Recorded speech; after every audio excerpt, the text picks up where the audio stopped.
Welcome to the Happy Black Woman Podcast, where we're on a mission to empower women to transform their lives through personal development and entrepreneurship. We bring you all the information, inspiration, and motivation you need to create a life of happiness, success, and freedom. Now, please welcome your host, the happy Black woman herself, Rosetta Thurman. Hello, ladies. Welcome back to the Happy Black Woman Podcast. This is Rosetta. And of course, I'm bringing to you another incredible guest to really talk about what we talk about all the time, how to create your ideal life, how to create a life of happiness, success, and freedom. And today we're going to be talking to Shayla Boyd-Gill. You may or may not have heard of her, but after today, you will want to follow her everywhere she goes, because Shayla, I met her, actually, I always talk about how I met people and why I'm bringing them on the show. You can read her bio on the show notes, of course, but I met Shayla just a few weeks ago, maybe a month ago, 2 months ago, something like that, through another Black woman entrepreneur, Dr. Venus Oporee. She is a total connector of amazing people. You know, one of the first things that you always know about people is their energy, their spirit. And she is, although she is a mom of, I believe, 5 or 6, we'll get the lowdown in a moment. But like, when I imagine a mom of many children, I don't imagine someone that's like Shayla. She's so calm. She's so together. She's so aligned with what she does and how she shows up in the world. I was like, I like this woman already. And I really didn't understand exactly what she did. But what I found was that she is a really successful business owner that not only has a successful business herself, but she supports other women in doing that. And she has an amazing marriage, amazing family, great kids, and she prioritizes those relationships over everything and still is able to really live an incredible life as an entrepreneur and not like be burnt out or like, I hate my life, I never see my kids. So I just thought that was really fascinating. And I brought her on the show because I wanted to ask her some questions, and I know that you guys will get value out of it too. So without further ado, welcome, Shayla. Well, hello. Thank you so much for having me. I'm really excited just to be a part of your community today. So thank you. Thank you for taking the time to be with us. I mean, I know that time is so valuable, and I know what is so amazing about you. And I know I just shared why I wanted to bring you on the show, but for everyone who doesn't know who you are yet, could you kind of kick us off with just saying a little bit about your mission and the work that you do? Absolutely. So as you touched on just a little bit, I am an entrepreneur that is a wife of 20 years, mom of 6, and I love what I do in business. But what's really passionate for me, and one of the reasons why I continue to drive my business, is watching other women that are like myself, women that are family oriented, that want to create their own money on their own terms. I'm watching them build businesses, but I'm seeing there's a struggle in that. And the struggle that is very common with family-oriented women entrepreneurs is being able to do business and family at the same time and not, like you said, not freaking out about it. It's something that I want to show that it's a possibility, and it doesn't have to look the way that everyone else's business looks. You know, you get to create it your way. You get to customize it and, live lucratively from it. So I'm dedicated. I am committed. I'm out here. I'm like, come on, moms, come on, wives, let's get this thing rolling. Get your business going. Money can be made very easily. We don't have to make it hard at all. Exactly. A while ago, I read this quote, or somebody was talking or something, and they were like, what's the point of having a successful business if everything else in your life is crap? Like, you have no good relationship. Oh, my word. I mean, what's the point if you're going to not be able to enjoy what you've created? I mean, that's big. I remember so vividly, one of the reasons that I decided to do this was watching another really famous woman entrepreneur, and she had an event. And I remember sitting there and looking at the event. She had a panel of 7 and 8 figure women business owners, and the entire panel was divorced. And I said, who said that you could not do business and family together? I don't get it. What happened when it came to running your business and running your household? So I knew there had to be a different way. Totally. Well, I love that you got like this lifestyle, and I also love that you support other women in that. I'm curious about like how you even how you decided to make this your business because there's so many angles that you could take. I'm wondering, okay, in your story, is there something that you realize that you are a role model for women who want to have it all pretty much? And then you obviously, once you noticed that, you made a decision. So, was there anything in your story and your journey that really led you to take a stand for that particular part? Absolutely. I don't even know if I got really deep with you as to how I became an entrepreneur, but very quickly, my journey started after I left a corporate job. I only lasted in corporate for 3 years. And I realized that because I already had two children. And by the time I was pregnant with the third, the company was like, we don't care if you're having a baby, you're going to still get out there and represent the company. And I was in a very male dominated field, construction engineering, project management. And I remember when I became pregnant with baby number 3, I looked at my husband and I said, I don't know what's going to happen, but I will not be in this company any longer. So when baby arrived, I left and I had the company. I started telling the company, I'll do work for you, but you can contract me out to do the work. So I started turning the roles and becoming my own boss from home so that I could be home with my baby. And I realized very quickly that I didn't want to do that. I felt like I was still under someone else's reign. And I really looked and said, what is it that I do so well that comes naturally to me that I would love doing while I'm here with my babies? And the funniest thing that came up for me was, well, you're really good at having babies, so maybe you can tell other people.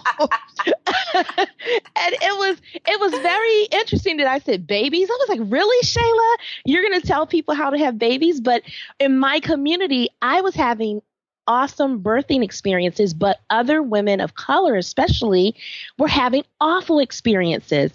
And so I saw myself at that place as someone that could teach natural childbirth classes and also be a doula, someone that could attend a birth and be an advocate for these women. So I've been advocating for women from the beginning since 2003. At that point, I was helping people birth babies. I burned myself out helping women birth babies because you can only attend so many births.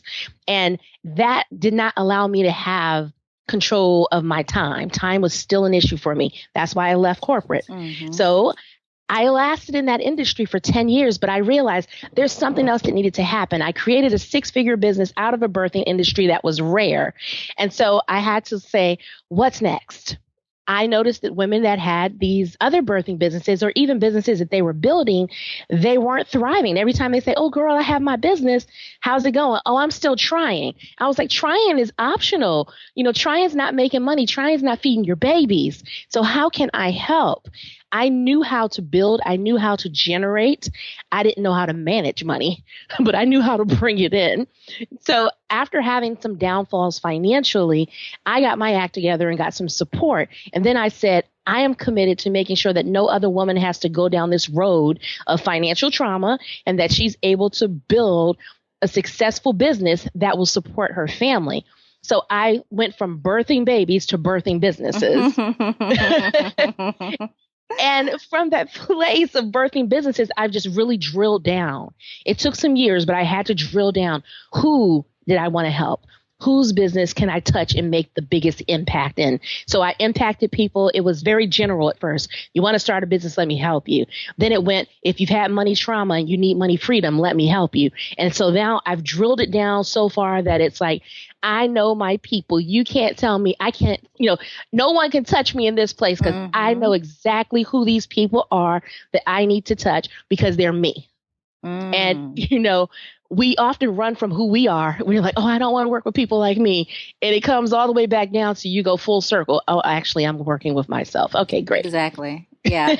It's so like I ran from that too. And I was like, what? I want to help women who want to do all these different things. And it's like, wait a minute, those are the same things I want to do. The same thing, the reason why I did what I did. So it's like, yeah, I love that you were able to look within. And I'm glad that you shared that story and also part of your process, because a lot of us look outside of ourselves to see like, how can we make a successful business? And I think, and you can tell me if you felt like this is true for you, but for me, whenever something is coming from within, whether it's something in my business or creatively or whatever, it just flows better. Like I've seen women try to build businesses because their mentor told them to build this kind of business, or, they saw someone else do it, or they want to start a franchise. They think it's, oh, this is guaranteed to be successful. And then they struggle. And that's when they get burnt out and their kids suffer, their family suffers. If they're single, like, those are the ones telling me they haven't been on a date in 2 years. It's just like nothing flows. Do you find it's not natural? It's so not natural. Yeah. And we always want to be something that we're not. Because it looks nicer, it's more compelling. You want to be able to say, I'm so unique, just to realize that you were already created magnificently and you already had a story within. But, we're a little hard-headed sometimes. We have to experience things just to realize we were the perfect package all the way from the beginning. Yes, I love that. I love that. Okay, let's get into the nitty-gritty, because I'm at the point in my life where I'm like, I do want to have it all. I want to have a successful business. I want to have a great marriage at some point.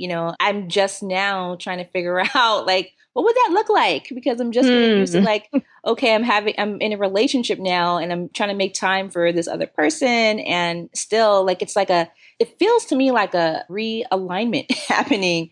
Yeah. But a lot of women listening, like, for them, that's the reason why they feel like they can't either grow or even start in a lot of cases, because it's like, well, I want to have a baby in a few years, and how's that going to work? And then, my husband, he wants to do these things, and I want to. So what are, like, if you could, like, drill down, like, distill, like, what are 3 action steps or 3 things for our ladies to be thinking about? Like, how do you even set up your business maybe from the beginning, or even, like, what are some things that they can do now to start to get back into alignment with, yes, you can have it all if you pay attention to these 3 things? That's it. Okay. So one big thing is, and it's going to sound so stinking simple, but it's deciding. You have to decide and totally commit to what you say you want.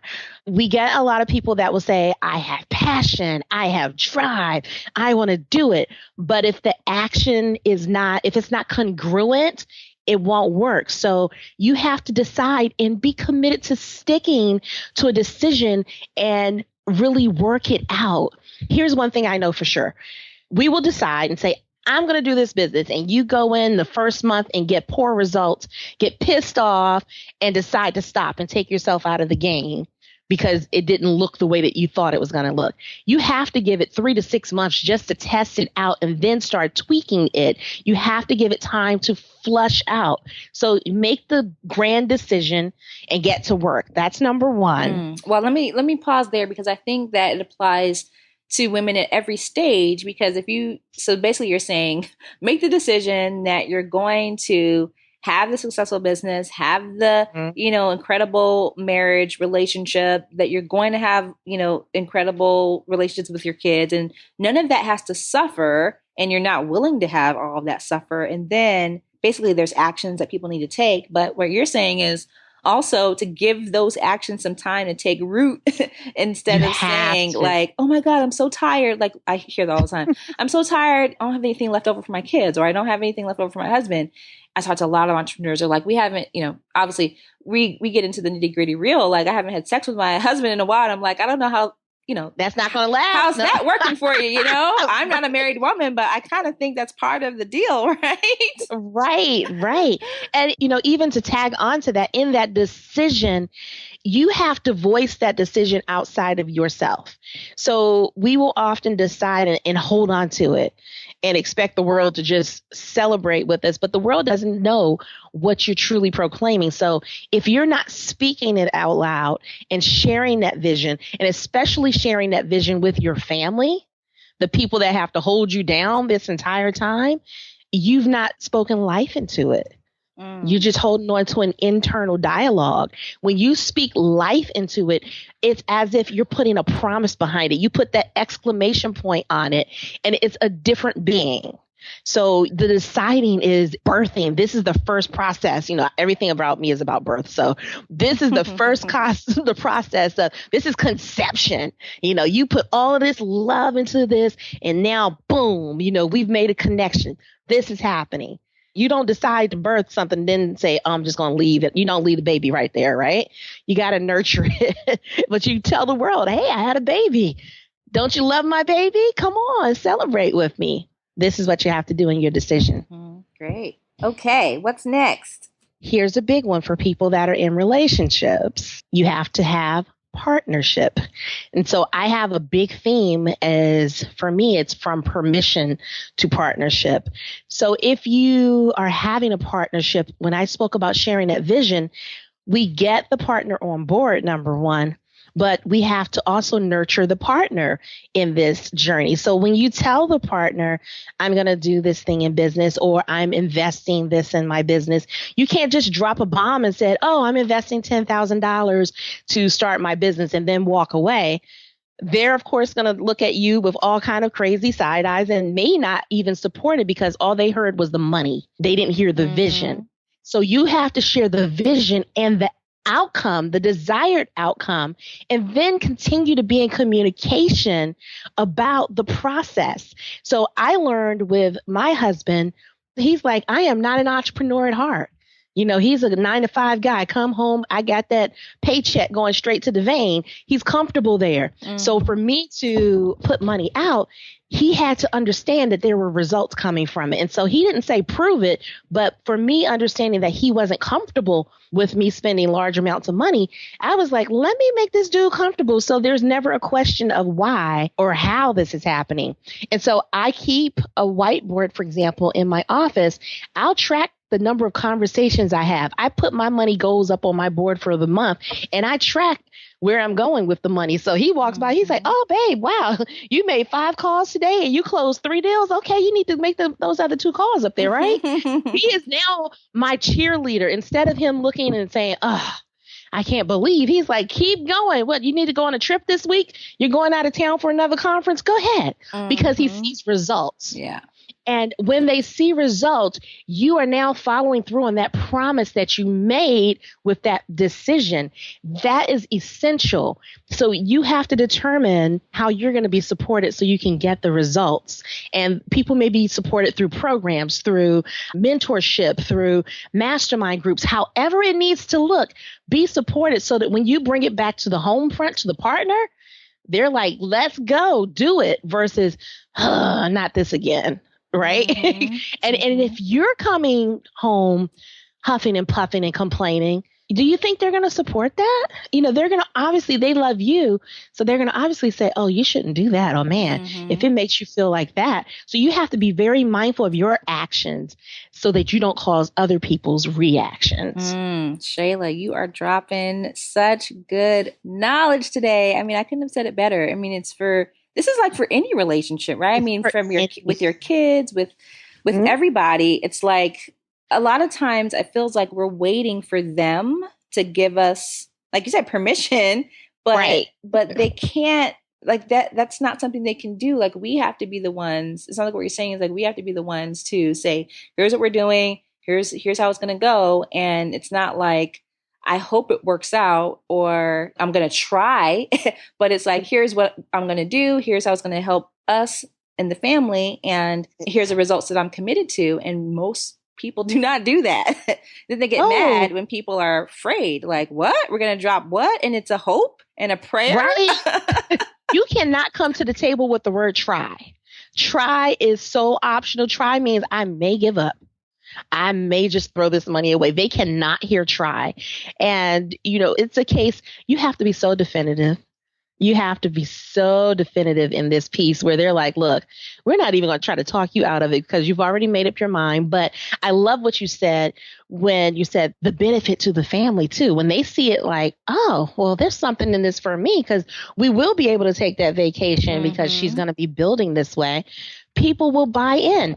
And I like to tell my clients, this is your first sales conversation. If you've never done sales, sell it to your family. That's going to be your hardest sell ever. If you can sell it to your family, you can sell to anyone.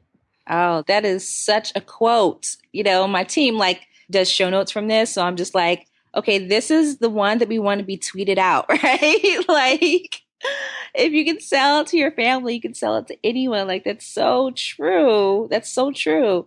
Okay, so what's the third thing? We got so much already. And the third thing is, this is going to help you if you are, if you're the CEO, the wife, and the mother, having boundaries on your calendar. So you probably, if you came from corporate, you probably left your 9 to 5 because you wanted more time. Remember, my big thing was time. And you became an entrepreneur, and everyone's like, oh, well, entrepreneurs, you end up working 80 hours a week instead of 40.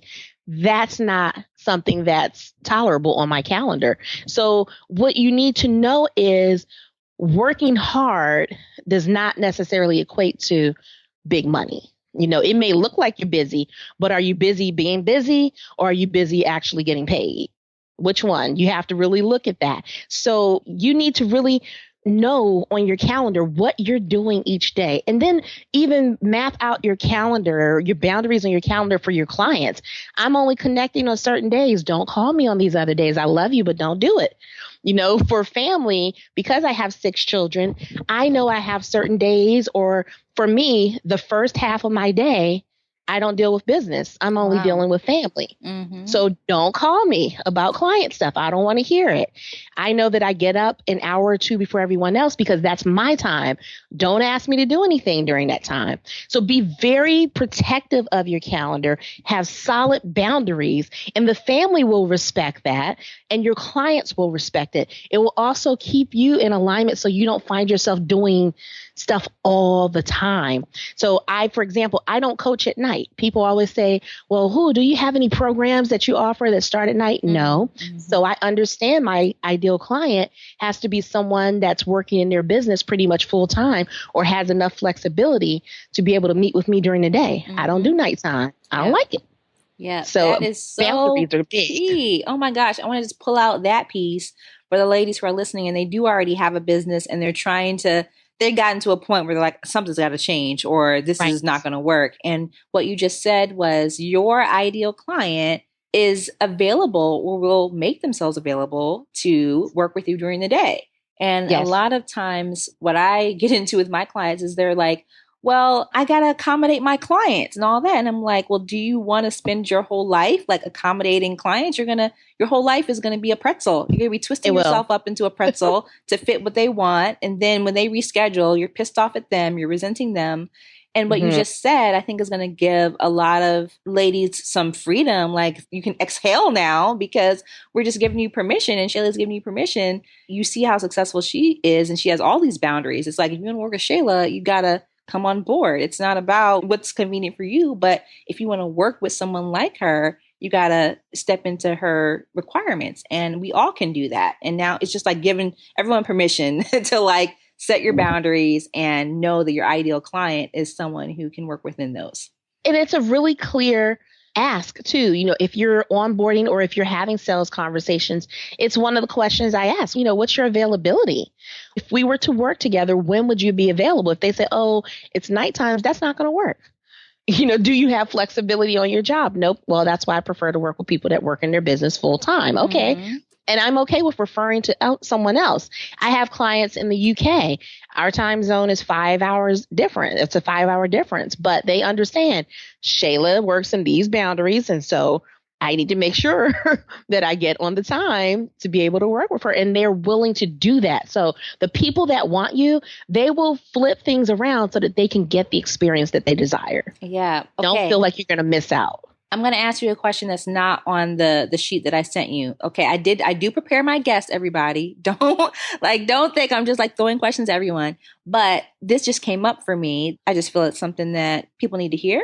So I was just thinking, like, how did you even get to the point? Because like you just said with such clarity and conviction that basically you have a belief. I hear that you have a belief that your work is worth it. And people will move their agenda to work with you because you're worth it. And there's just something there that I'm wondering, like, how did you get to the point where you recognized and understood your own worth? Was there anything you had to do in order to transform your mindset around money, around, Oh, charging yeah. what you want to charge, setting the boundaries you want to set, and not feeling like, oh my gosh, no one's ever going to pay me that, if I do that. Mm. And, knowing that you can do all that and have it all in your family. Like, what did you have to do with your mind to get to the point where you're so clear about that? It started in my birthing business when I was told that I couldn't charge a certain amount because I was new to the industry. And when someone gave me a limitation from the beginning, I can't do this. I'm the rebel. And so I was told you cannot charge this much coming in as a new doula, for example. And in my head, I'm like, but I'm watching all the hours and all the time that you all are using. And I tried the low pricing, but it wasn't worth me being away from my family. And I said, if I'm going to sacrifice this time away from my family and be on call for someone else and for this baby who babies don't have a schedule, it needs to be worth it. I need to make sure childcare is covered and all these other things are covered. And so I learned very quickly from those experiences of undercharging that I was pissed off sitting at births, rubbing backs and thinking about what I really was getting on the back end. So I would sit at the birth, rubbing backs and taking care of the moms. But I was doing the math in my head. I'm an engineer by trade. I'm like, wait, I charge $500 and I've been at this birth for 2 days. So when I break that down by the hour, I was like, oh, no. And so after a few of those experiences, I started increasing my prices and I had to really deal with people challenging my prices, meaning people that had been in the industry longer saying, how dare you? I trained you. Why would you charge that much? And I said, well, why don't you charge that much? If you feel this way about what I'm charging, that means you should have been charging that. And it's a very good chance that you're feeling a certain kind of way about sitting here too.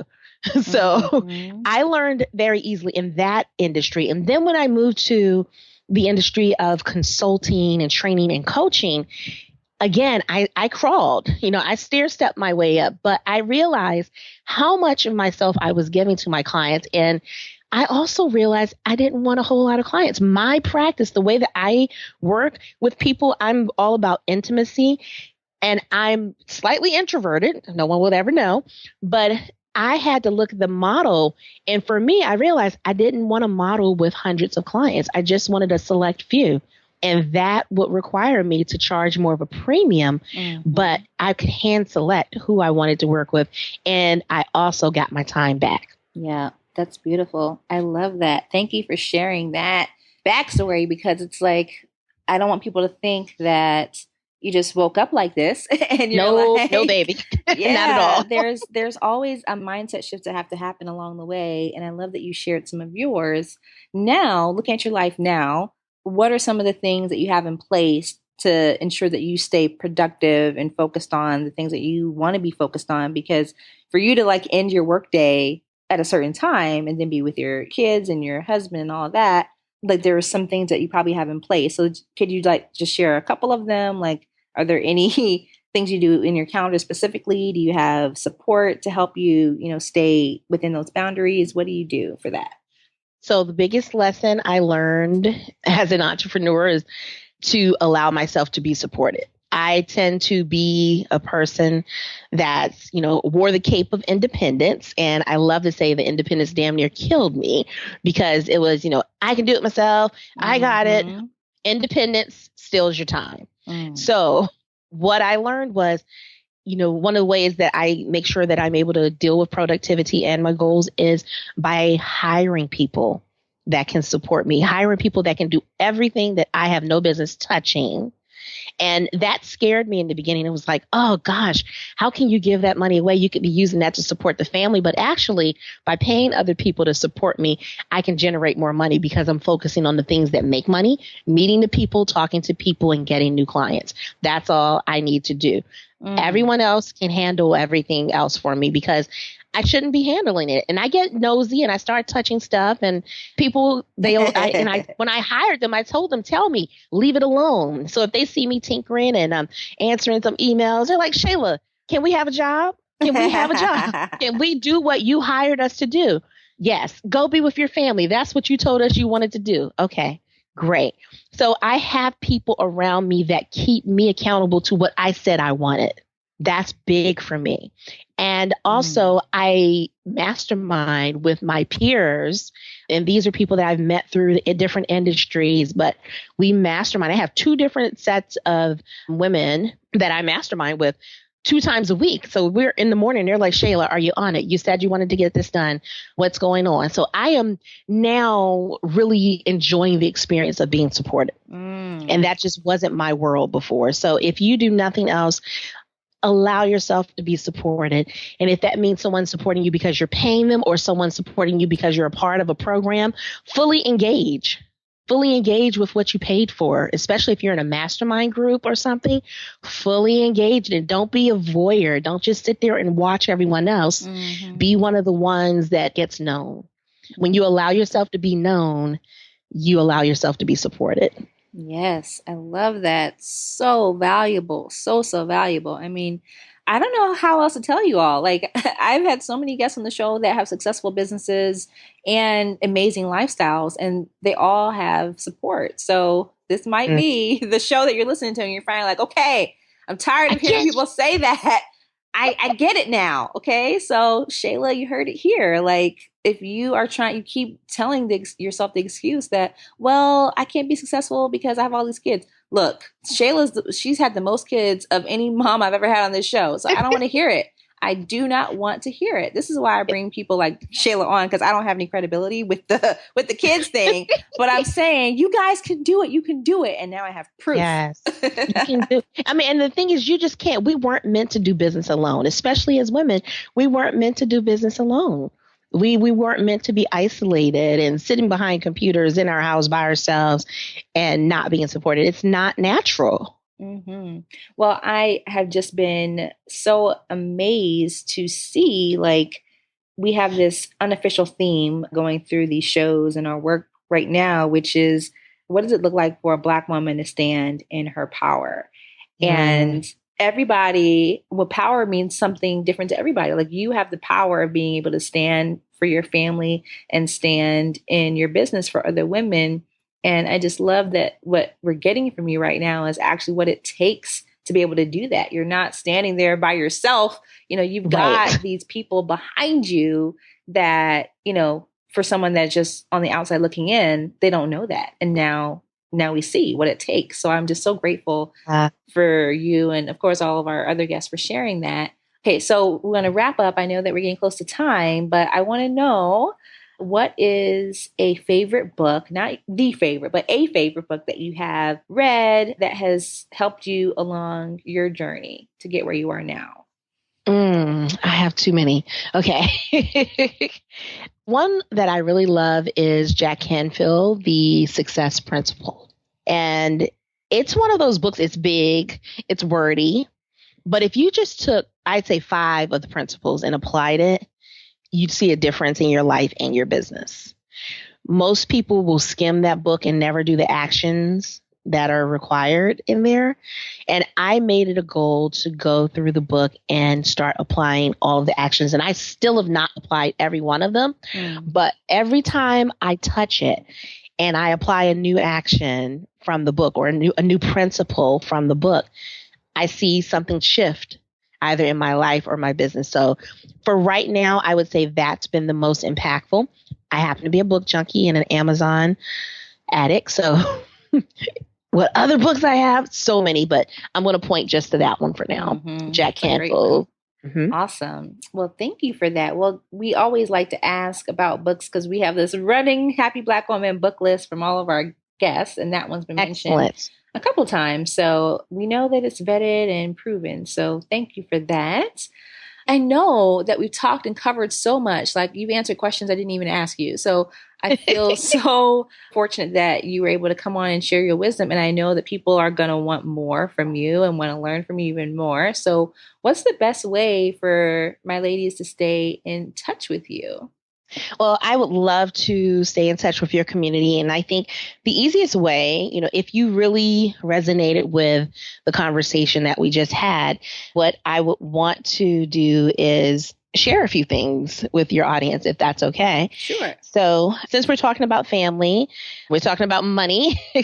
My big motto is, or my big thing is family, freedom, and affluence. So I would love to share my pillars with your audience and give you tips under each of those pillars. So they can go to familyfreedomandaffluence.com to get my success pillars, to be able to have the freedom to be with your family and make big money all at the same time. Wonderful. I love it. So we will put the link in our show notes so you guys can stay in touch with Shayla and make this not the end of the conversation, but just the beginning. So thank you, Shayla, for being here with us. It's been such a pleasure to learn from you. And I learned so much too. I mean, that's the benefit of having your own podcast, right? Yes, absolutely. Absolutely. I love it. I love it. All right, ladies, you heard it here. You can continue to connect with Shayla. We'll put all of her information in the show notes so that you can follow her and get more wisdom. But if you have not gone back and listened to all of our other episodes, you are missing out. There are so many conversations that we've had with powerful women that you can go and listen to for free. It's like getting a free education into, the mindsets of successful women. And I would love for you to go back and check those out. But until next time, remember that you can do anything you want with your life and no one can stop you but you. Have a wonderful day, everybody. Talk to you soon. Bye-bye. Thank you for joining us on the Happy Black Woman podcast. If you want all the show's notes from today's episode, go to happyblackwomanpodcast.com. Plus, we'll send you a copy of Rosetta's free life mapping workbook. We look forward to empowering you next time. And until then, do something this week that makes you happy.